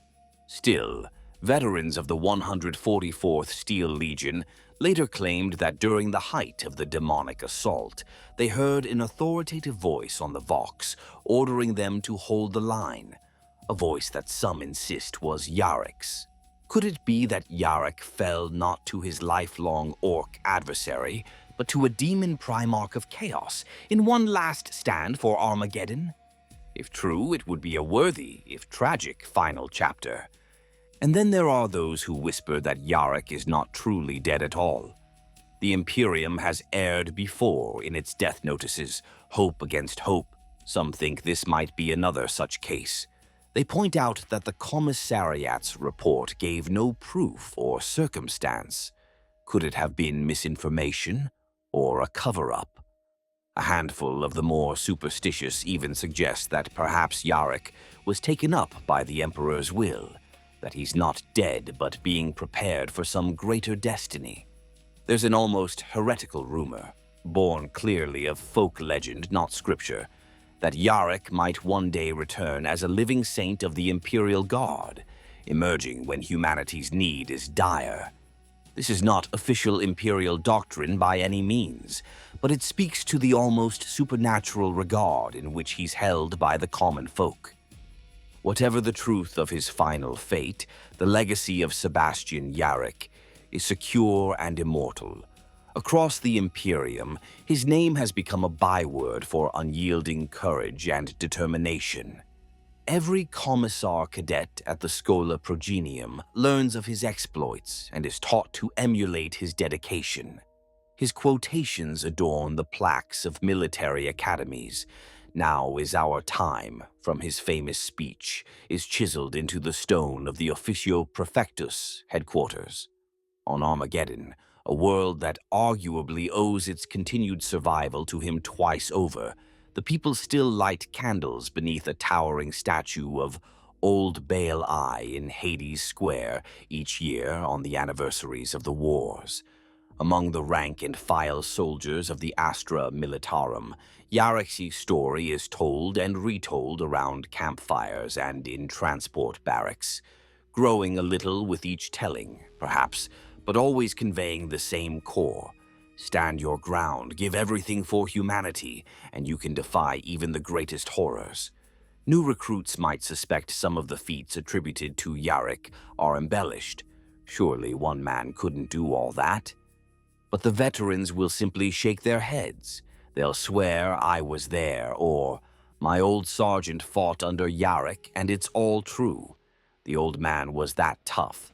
Indeed, some Imperial savants have noted that without Yarrick's interventions on Armageddon, the Orc warlord's green tide might ultimately have rampaged beyond that single world and thundered toward the heart of the Imperium, perhaps even threatening Holy Terra itself. Such was the magnitude of the threat he helped avert. A handful of historians quietly suggest that Sebastian Yarrick may well have saved the Emperor's throne world indirectly by stopping Ghazghkull when he did. Hyperbole? Perhaps, but it underscores the scale of his contributions. Yarrick's influence also changed the way the Imperium fights its foes. His keen understanding of Orc psychology, once a rarity, spread through the Tacticae Imperialis. Commanders learned to exploit Orc superstition and disunity, taking a page from Yarrick's book. His emphasis on leading from the front, on inspiring by personal example rather than ruling purely by fear, has become a cherished ideal, if not always practiced, admittedly, among Commissar. Many a modern Commissar about to execute a faltering soldier stays his hand and recalls how Yarrick motivated entire armies without needing to shoot a single man at Hades' hive. In that sense, Yarrick not only saved worlds, he perhaps saved innumerable Imperial soldiers by showing a better way to lead them. But perhaps Sebastian Yarrick's greatest legacy is less tangible and yet more profound. He became a symbol of defiance. In a galaxy where unspeakable horrors lurk in the dark, where the average man might well despair, the mere idea of Yarrick stands as a bulwark against fear. His life is a testament that no matter how overwhelming the odds, a single human's courage and faith can spark miracles. He showed that to be fearless in the face of doom is humanity's prerogative, not just the Space Marines. This ethos has taken root in the Imperial Guard. To this day, if a regiment is on the verge of breaking, a Commissar's invocation of Yarrick's name, "Remember Hades' hive, remember Yarrick," can rally them for one last push. They called him the Old Man of Armageddon not just because of his age, but because he embodied the spirit of that war-torn world, hardened by fire, scarred but unyielding, wrathful toward the enemies of man yet fiercely protective of its people.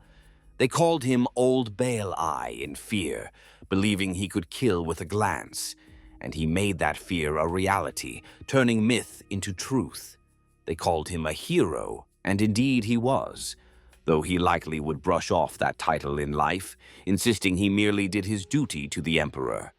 Now, after all is said and done, Sebastian Yarrick belongs to the ages. If indeed he has gone to join the Emperor, one imagines Yarrick stands vigil even in death, gazing out over the Imperium he defended for so long. One good eye still watching for the green tide or any threat to mankind. And if by some chance the drumbeats of war cause his spirit unrest, perhaps he will find a way to lend strength to those who fight after him. In the meantime, every time an Orc feels a twinge of dread at the rumored sight of a one-eyed man in a Commissar's coat on the battlefield, Every time a young guardsman stiffens his spine, remembering the tale of Hades' hive, and every time a battle seems hopeless, but is won because the soldiers refuse to yield, Sebastian Yarrick lives on. In the final measure, it matters little whether the man, Sebastian Yarrick, drew his last breath on some distant battlefield, or whether, as some dream, he yet walks among us in disguise. His life's example has become far more than one man. It's a clarion call to humanity that no matter how dark the night, how fearsome the foe, or how hopeless the stand, there will always be someone who refuses to give in, someone to shout, "Not one step back," and turn the tide on Armageddon. That someone was Sebastian Yarrick. His story, from the forests of Taos to the hives of Armageddon, from the depths of an Ork garbage pit to the halls of Imperial legend, will forever remind us that defiance is the beating heart of the Imperium. "He showed us how to fight without fear," said one veteran at a memorial service on Armageddon. "He taught us that no matter how old or wounded you are, you can always pick yourself up and get back in the fight." Those words, and countless others like them, echo through the ranks of the Imperial Guard whenever courage falters. In them lives the simple, undying truth of Sebastian Yarrick's legacy. In the countless wars yet to come, when a lone guardsman stands facing a horde of Xenos and feels fear clutch at his heart, he will remember Yarrick's glare and Yarrick's unbreakable stand, and he will find his courage. In that moment, Sebastian Yarrick's spirit marches beside him on the battle line. The old man might finally rest, but the legend of old Bale Eye will never die. As long as mankind refuses to yield to the darkness, the legacy of Sebastian Yarrick, written in blood, steel, and unyielding will shine bright against the endless night now and for all time.